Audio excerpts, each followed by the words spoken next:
ഈ കാണുന്ന സ്ഥലമാണ് 2009 പുറത്തിറങ്ങിയ അവതാർ ഫിലിമിൻ്റെ ലൊക്കേഷൻ.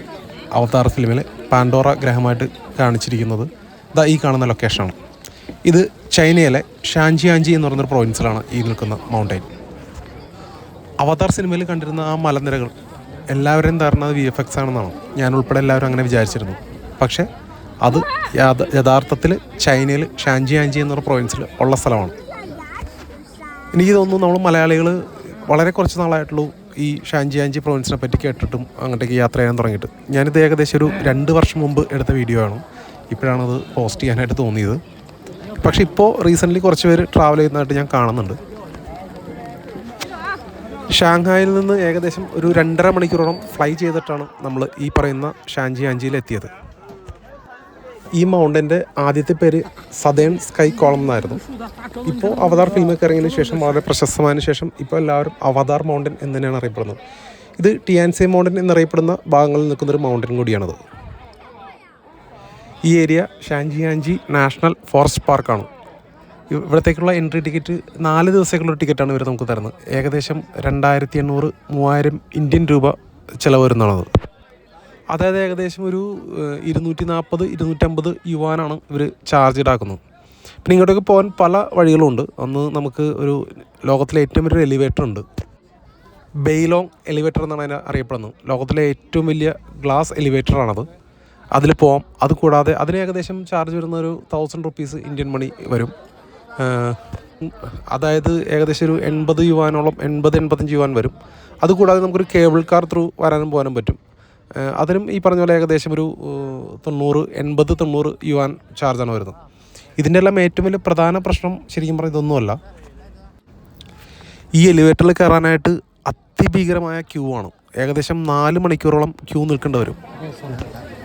ചില സമയങ്ങളിൽ അതിൽ കൂടാറുമുണ്ട്. ഞാൻ ഏകദേശം ഒരു 4 തവണയോളം ഈ മൗണ്ടൻ വിസിറ്റ് ചെയ്തിട്ടുണ്ട്. പക്ഷേ നമ്മൾ എത്ര ക്യൂ നിന്നാലും വെർത്തായിട്ടുള്ളൊരു വ്യൂ ആണ് നമുക്ക് അതിൻ്റെ മേളിൽ ചെന്നാൽ കാണാൻ പറ്റുന്നത്. ഞാൻ പറഞ്ഞല്ലോ, ഈ കാണുന്നതെല്ലാം ആ ക്യൂ ആണ്. ഞാൻ പോയ ദിവസത്തെ തിരക്കാണ് ഈ കാണുന്നത്. ഇതിൻ്റെ സ്റ്റാർട്ടിങ് പോയിൻ്റാണ് അറ്റത്ത്. ഏകദേശം 4 മണിക്കൂറാണ് ഞാൻ വൺ സൈഡ് ക്യൂ നിന്ന് എലിവേറ്ററിൽ കയറാനായിട്ട്. എലിവേറ്റർ ലാസ്റ്റ് കാണിക്കുന്നുണ്ട്. അതായത് രാവിലെ 8 മണിക്ക് പോയിട്ട് 12 മണിക്കാണ് എനിക്ക് എലിവേറ്ററിൽ എൻട്രി ചെയ്യാൻ പറ്റിയത്. തിരിച്ചും ഇതേപോലെ 4-5 മണിക്കൂർ രാത്രിയും നീണ്ട ക്യൂ ഉണ്ട്. നിങ്ങൾക്ക് ഈ വീഡിയോയുടെ അവസാനം കാണാൻ പറ്റും. ചൈനയുടെ ഏറ്റവും വലിയ പ്രശ്നം ഭയങ്കര കൺജസ്റ്റഡാണ്, ഭയങ്കര തിരക്കാണ്. നമുക്കൊരു പീസ്ഫുള്ളായിട്ടൊന്നും കാണാൻ പറ്റില്ല. പക്ഷേ കാണുന്ന കാഴ്ചകളെല്ലാം വർത്താണ്. കാരണം ചൈനയിൽ ഇൻറ്റേർണൽ ടൂറിസം ഭയങ്കരമായിട്ട് ഡെവലപ്ഡാണ്. നമ്മുടെ നാട്ടിലെ പോലെ ഇപ്പോൾ ഞാൻ സ്വാഭാവികമായിട്ടും ചിന്തിക്കാറുണ്ട്, നമുക്ക് താജ്മഹൽ, ആഗ്രയിലെ താജ്മഹൽ പോയി കഴിഞ്ഞ് കഴിഞ്ഞാൽ നമുക്കൊരിക്കലും പീസ്ഫുള്ളായിട്ട് കാണാൻ കഴിയാറില്ല. കാരണം അത്രയധികം തിരക്കായിരിക്കും. ഇന്ത്യയിലെ പോപ്പുലേഷൻ കൂടുതലാണ്. അതുപോലെ തന്നെയാണ് ചൈനയിലെ പോപ്പുലേഷൻ കൂടുതലാണ്.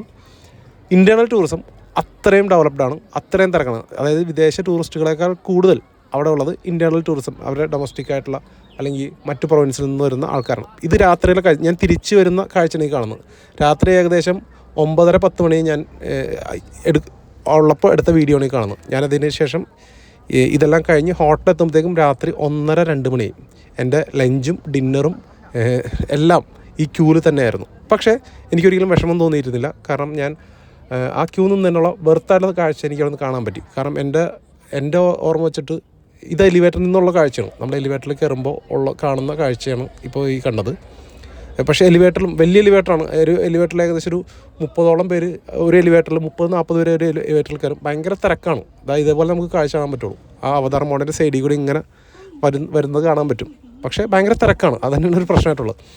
വീഡിയോസൊക്കെ എടുക്കാൻ ഇത്തിരി ഡിഫിക്കൽട്ടായിരിക്കും. പക്ഷേ നമ്മൾ വീഡിയോസൊന്നും എടുക്കുന്നില്ല. എൻ്റെ വീഡിയോസ് പലതും ഇങ്ങനെ ചെറിയ പീസായിട്ട് വന്നത് എനിക്ക് വീഡിയോസ് എടുക്കാൻ പറ്റാറുണ്ടായില്ല. അത്രയും കൺജസ്റ്റഡ് ആയിരുന്നു. പക്ഷേ നമുക്ക് വീഡിയോസ് എടുക്കാതെ നമ്മൾ നോർമലി കാണാനാണെന്നുണ്ടെങ്കിൽ നമുക്ക് ഭയങ്കര എൻജോയ് ചെയ്തിട്ട് കാണാൻ പറ്റും. വീഡിയോസ് എടുക്കാൻ കോൺസെൻട്രേറ്റ് ചെയ്താൽ നമുക്ക് കാഴ്ചകൾ മിസ്സാകുന്നതുകൊണ്ട് ഞാൻ മിക്കപ്പോഴും വീഡിയോസ് എടുത്തിരുന്നില്ല. ഇത് നമ്മൾ എലിവേറ്റർ ഇറങ്ങി ചെല്ലുമ്പോൾ ഉള്ള കാഴ്ചയാണ്. എലിവേറ്റർ ഇറങ്ങി ചെല്ലുമ്പോൾ കാണുന്ന കാഴ്ചയാണത്. നിങ്ങളൊരു ചൈന യാത്ര പ്ലാൻ ചെയ്യുന്നുണ്ടെങ്കിൽ നിർബന്ധമായിട്ടും ഷാൻജിയാഞ്ചി നിങ്ങളുടെ ലിസ്റ്റിൽ ഉൾപ്പെടുത്തുക.